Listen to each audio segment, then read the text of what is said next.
everybody, this is Gareth Cahoon Speaks back here with another video. I'd like you to hit the subscribe bar, give me a thumbs up if you like the video, or hit the notification bell to be notified when I post my next post. Or otherwise you can look me up at my website, which is www.garethcahoon.co.uk. This one is Bondi Beach a sign that ISIS is making a comeback? This is my analysis.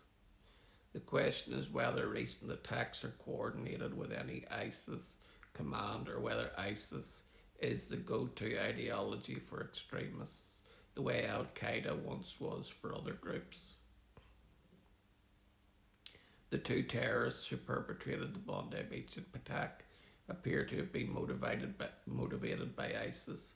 This joins a number of recent incidents around the world in which it appears ISIS could be making a comeback. Why is this happening now, and is it a trend?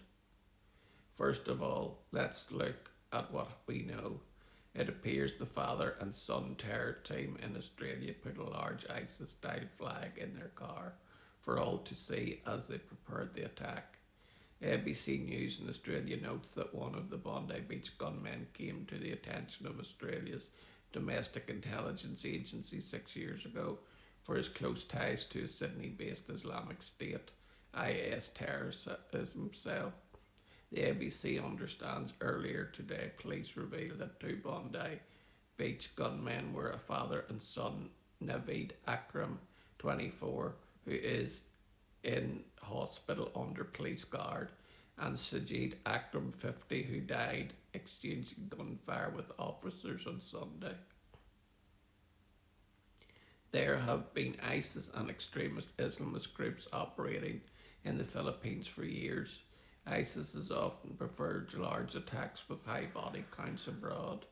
They carried out major attacks in Paris in 2015, Brussels 2016, an ISIS-inspired attack that occurred in Orlando in 2016, and ISIS was behind an attack in Istanbul in 2016, and the Sri Lankan Easter bombings in 2019. These attacks resulted in huge numbers of people being killed in Sri Lanka. 277 people were killed. The Paris attack murdered 130. On December 13th, there was an attack of US forces in Syria. The Americans were working with the Syrian government forces near Palmyra and were engaged in a meeting. US Central Command has said that the attack was linked to ISIS. While Syria has fought to blame the attack on ISIS, the full details of what motivated the perpetrator are not clear.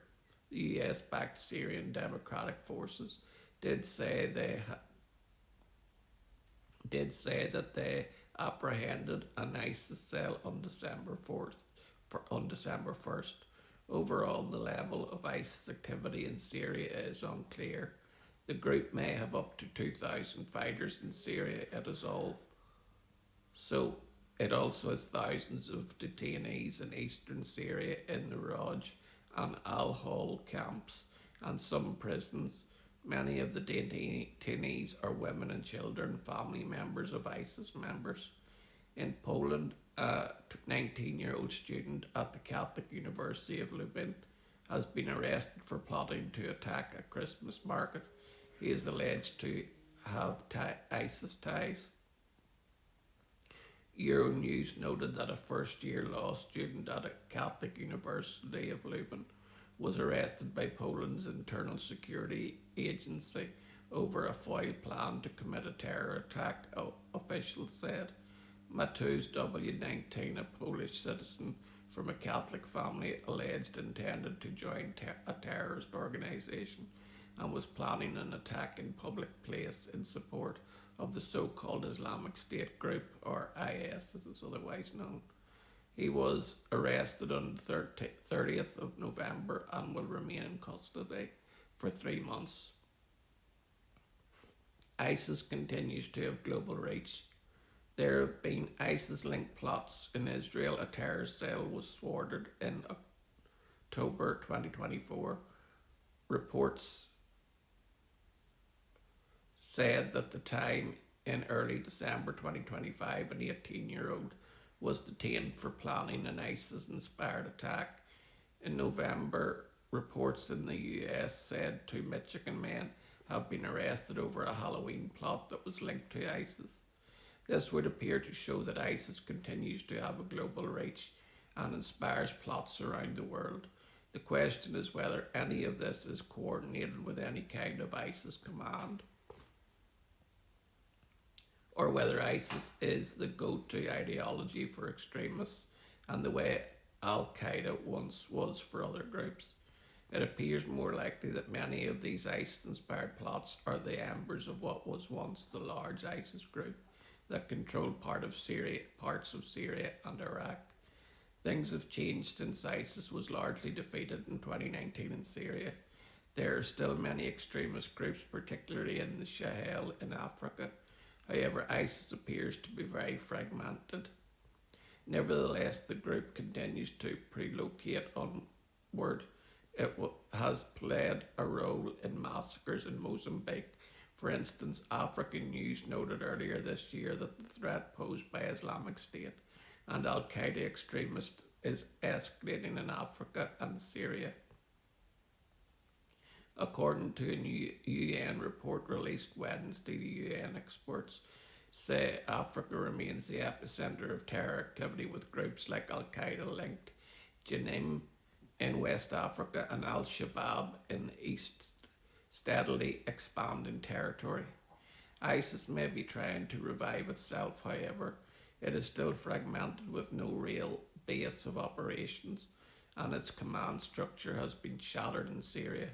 This means it may continue to move forward zombie-like, able to inspire and perhaps even train some extremists without clearly being able to guide them all. The other thing about this is it seems that these terrorists all seem to get their cue from the IRGC, the Iranian terror organization that runs Iran. You see, Iran hates Israel, so it would be in its best interests to try and inspire these hate crimes and these ISIS killers to do these acts of terror and mutilation. And the police need to get wise to this. Governments need to be so strong against this and quicken up their response times, because the time that they got to the Bondi beach was, I think, at least 15 minutes. Although there was some policemen who were in plain clothes that got there sooner. But this still was an awful amount of time whenever the terrorists were just standing on a bridge actively shooting at innocent Jews. So is ISIS making a comeback? Well, I let you decide. Shalom, Maranatha, and Hallelujah.